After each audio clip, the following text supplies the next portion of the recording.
Bien écoutez, non, là encore une fois, c'est le flou le plus total, rien n'a filtré. Je me trouve juste devant la porte de la salle dans laquelle se trouvent les candidats ou les représentants des candidats, puisque certains se sont fait représenter, notamment Félix Tshisekedi et Emmanuel Ramazani Shadari, candidat de la majorité, qui eux ne sont pas présents.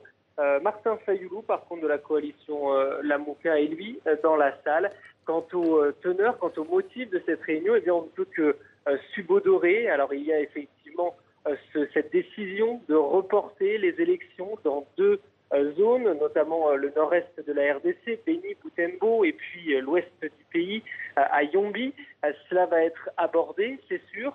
Mais ici, eh bien, plus personne ne s'avance vraiment. Et à 2 jours du scrutin, eh bien, c'est avec un petit peu d'inquiétude que tous les observateurs attendent au pied, devant plutôt cette salle en attendant la sortie des candidats.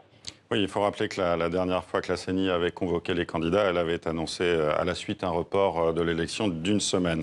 Alors Anthony, la coalition Lamouka avait appelé à une journée ville morte contre le report des élections à Beni, Butembo et Yombi. Le mot d'ordre a-t-il été suivi? Alors, elle avait lancé un appel effectivement à la grève générale, à la ville morte sur l'ensemble du pays.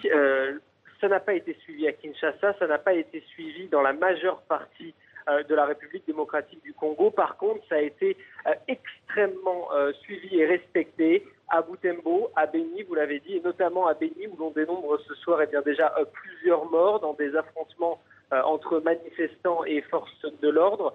Difficile pour l'instant d'y voir clair, mais il y a encore quelques minutes, des tirs éclataient encore à plusieurs endroits de cette ville du nord-est de la RDC, épicentre en plus d'une nouvelle épidémie d'Ebola qui sévit depuis cet été. L'occasion de préciser que cette insécurité grandissante ne fait que envenimer les choses, si je puis dire. Hier, c'est un centre de transit pour patients suspectés d'avoir contracté Ebola qui a été saccagé, 21 patients dans la nature, et donc tous ces cas probables, suspectés encore une fois d'avoir contracté la maladie, qui ont pris fuite après ce saccage.